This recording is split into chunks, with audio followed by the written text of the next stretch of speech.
ơn cô dâu và chú rể, và xin mời hai bạn cầm hai ly rượu tiến ra phía chính ngôi trường để chúng ta đến với nghi lễ uống rượu ra bôi. Vâng, quý vị có thể thấy rằng là cô dâu và chú rể xin mời hai bạn cùng tiến về phía nhau một chút xíu nữa và cùng hướng vào về phía nhau, cùng nhìn vào mắt nhau và cùng ngoắc tay để uống cạn ly rượu hạnh phúc trong buổi sáng ngày hôm nay. Quý vị hãy ghi lại khoảnh khắc tuyệt vời của cô dâu và chú rể. Xin chào, kính mời cô dâu và chú rể một tràng pháo tay của quý vị để động viên. Vâng, trân trọng cảm ơn cô dâu Sái Mai và chú rể Duy Quảng. Vâng, quý vị có thể thấy rằng là những tràng pháo điện nổi lên để chúc mừng cho cô dâu và chú rể rất tuyệt vời trong buổi sáng ngày hôm nay.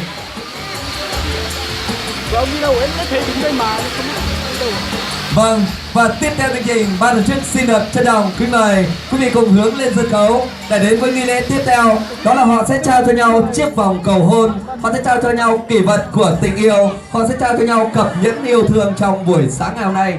Xin mời chú rể và cô dâu sẽ trao nhẫn cho nhau.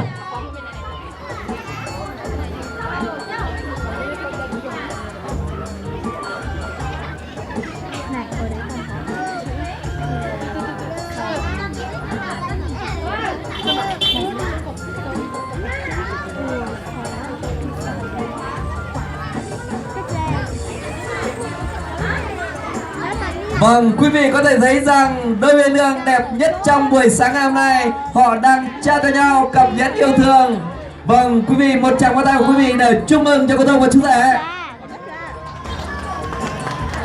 Vâng, kính thưa toàn thể quý vị, những tràng pháo tay của quý vị cũng như những lời động viên của quý vị đã chắp cánh tình yêu cho đôi bạn trẻ Sái Mai và Duy Quảng.